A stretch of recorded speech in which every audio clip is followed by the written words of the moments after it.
2h44 por aqui, pessoal. Presença ilustre da nossa querida doutora Karina Pirro para deixar aqui a nossa análise comportamental dessa loucura contemporânea do Brasil e do mundo, ainda mais afinada, ainda mais precisa.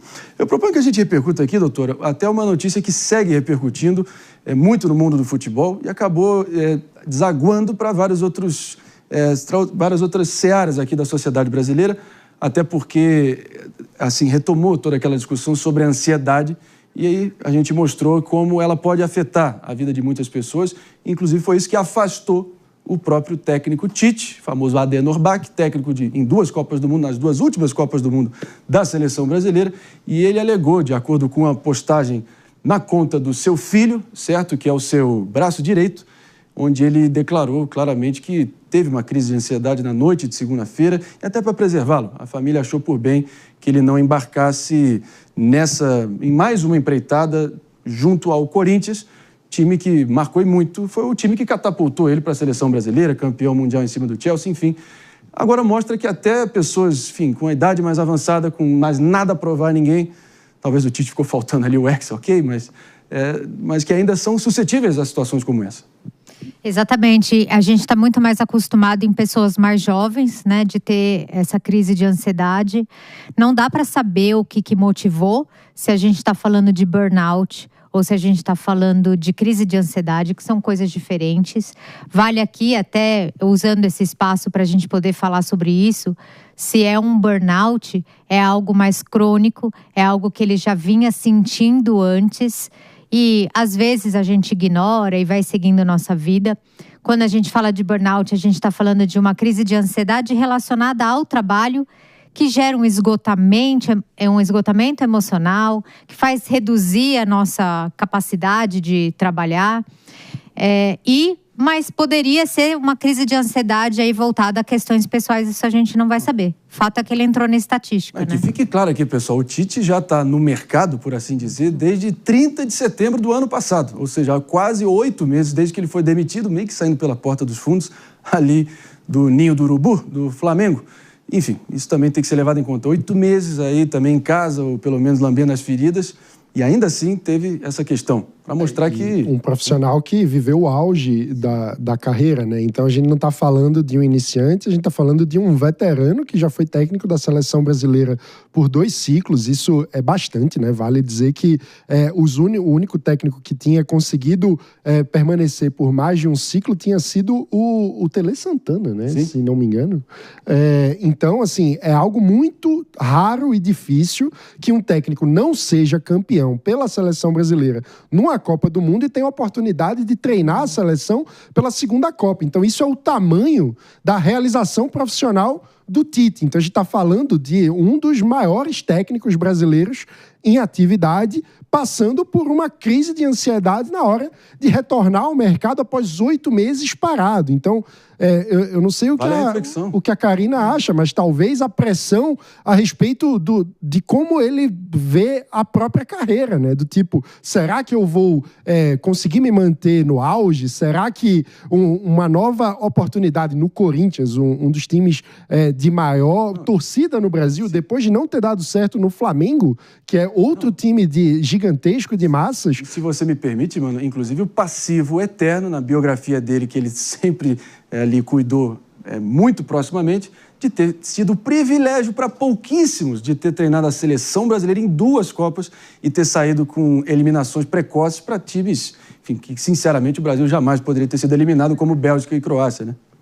A gente poderia falar que neste momento, e que bom que ele conseguiu fazer isso, eu brinco que ele recebeu, da minha época o telegrama, ele recebeu um telegrama interno de que não estava tudo bem ele aceitar esse convite e ele aceitou olhar para isso.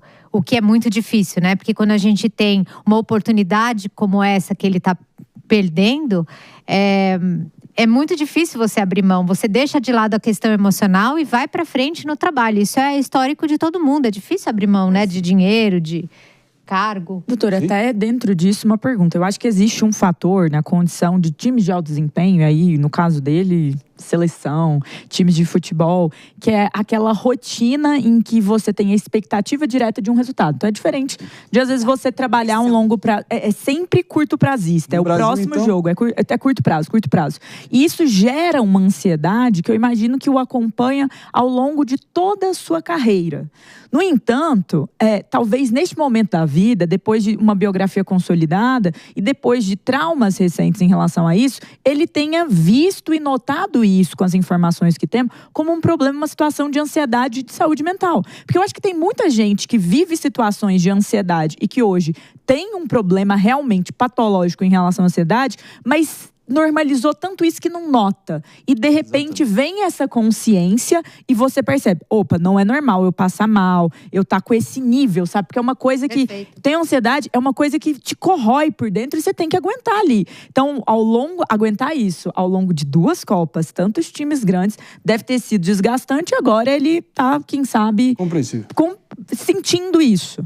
E ainda mais ele teve esse período de 8 meses para poder fazer um comparativo do que né? Como que ele ficou esses 8 meses. E a comparação da vida que ele tinha antes e que poderia viver novamente pode ter sido, ai meu Deus, eu não quero fazer isso de novo. Pode ser, né? Especulação, mas tem grande chance dele ter feito um comparativo. Agora, doutora Karina, quer concluir? Eu ia falar só uma coisa.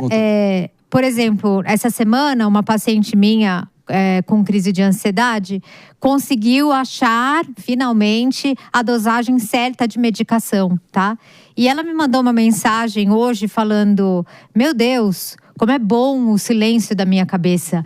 Então, exatamente. A gente só sabe que o silêncio é bom e a calmaria é boa quando a gente volta nela. E talvez esse comparativo. Doutora Karina, você permite aqui também, Márcia Dantas, olha só, ainda falando sobre diversas fatores e causas ali que geram essa ansiedade, e vem o que a Jess falou, né? Agora todo mundo está ansioso, é porque ninguém mais está. E aí quem realmente está acaba passando desapercebido. Mas vamos falar agora de um influenciador, pessoal, que viralizou nas últimas semanas depois de mostrar a rotina matinal extrema dele, que inclui acordar às 3 horas da manhã, usar tigela de gelo e vários tipos de exercício físico extremamente disciplinados. E isso tudo antes das 5 horas da manhã.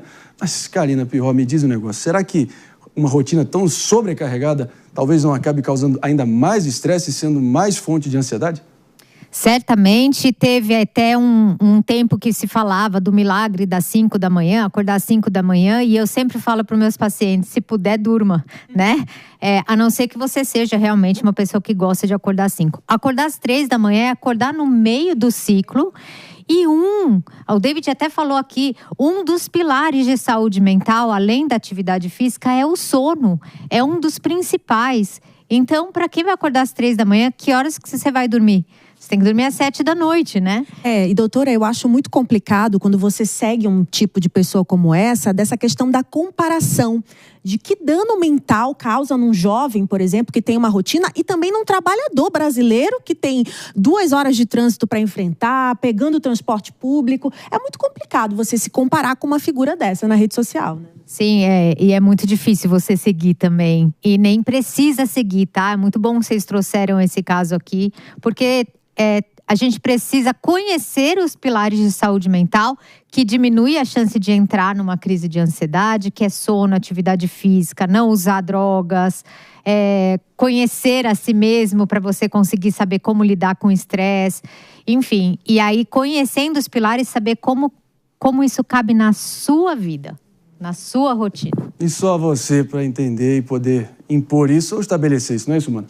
Não, pois é, e eu acho que tem um ponto que quando você tem muitas incertezas ou um excesso muito grande de estímulos, isso é um fator gerador de ansiedade, né, Karina? Então, eu queria que tu falasse um pouco sobre isso. Como gerir o tamanho dessas expectativas, o volume de mudanças ao redor, o volume de incentivos. A gente vive numa era hiperconectada, que tem o tempo todo uma notificação subindo, alguém tentando falar com você, e isso é muito gerador de ansiedade, né?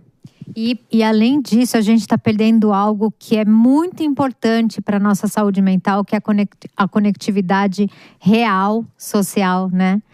Então, nessa correria, a gente não encontra mais as pessoas, a gente manda mensagem. Então, tem alguma dica, doutora, para, por exemplo, eu sou uma pessoa que desativou muitas notificações de todos os aplicativos, porque, pelo amor de Deus, eu tava ficando doida. É enlouquecedor. Realmente, é enlouquecedor. Ainda mais nós que trabalhamos com jornalismo e com notícia todo dia. Então, existe alguma, por exemplo, para mim, isso funcionou. Mas tem alguma dica meio que geral, assim, para as pessoas não entrarem nesse automático, doutora? Eu acho que a primeira coisa é um passo difícil, super simples, eu falo difícil porque ninguém faz, não tem tempo, é de você analisar a sua semana e começar a perceber como você percebeu, o que você está fazendo de extra que está te fazendo mal. Em geral, o telefone é algo que vocês podem olhar lá nas configurações, quantas horas por dia, em média, vocês estão usando o celular e vocês vão perceber que essas horas poderiam estar sendo melhor utilizadas. Existe agora uma nova intenção nas redes sociais da vida offline. Existe já algumas correntes graças a Deus, até pessoas que estão passando dias inteiros sem o celular. Como você falou agora há pouco, o silêncio é bem-vindo, né? A gente não fica mais sem nada, em silêncio, com a cabeça... E a gente, sendo o país mais ansioso do mundo, que nós estamos em primeiro lugar, o que menos as pessoas estão conseguindo é ter silêncio na mente. Você sabe mais ou menos qual foi a métrica usada para chegar nessa estatística, enfim, impressionante, para dizer o mínimo? Não, eu sei que é um dado da Organização Mundial da Saúde, mas eu realmente não sei. Isso. Até que mediu vários países, né? E tem mais um problema, né? Nem é todo mundo que está diagnosticado e que também está sofrendo. Não é correto o diagnóstico, né? Isso aí dá tema para o programa todo, mas claro, Jess, se quiser ir nessa linha. Não sei antes a gente se despedir aqui pelo Andar da Hora, para todo mundo nos ouvindo pela Rede Jovem Pan de Rádio Morning Show, fica por aqui. Tchau! Em frente a gente segue aqui, Jess, fica à vontade. Não, quando a gente vê esses casos das redes sociais aí, de alguém que faz não sei o quê, dá 10 horas da pessoa, parece que é 9 horas do seu dia, você não teria conseguido fazer aquilo tudo. Tem um poema do Pessoa que fala assim, parece que todos são campeões na vida e só eu me dou mal, né? Poema em linha reta. E é isso. É por isso que a gente tá tão ansioso. Porque você fica se comparando com a sua tia, com o seu primo, com o influenciador, que tem lá todo um esquema pra você. Muitas vezes, não tô falando que é o caso dele, mas achar que fez e nem fez, que comprovação você tem? A pessoa não tá em live 24 horas. Ali não sei quantos livros. Não sei que tô feliz com meu marido.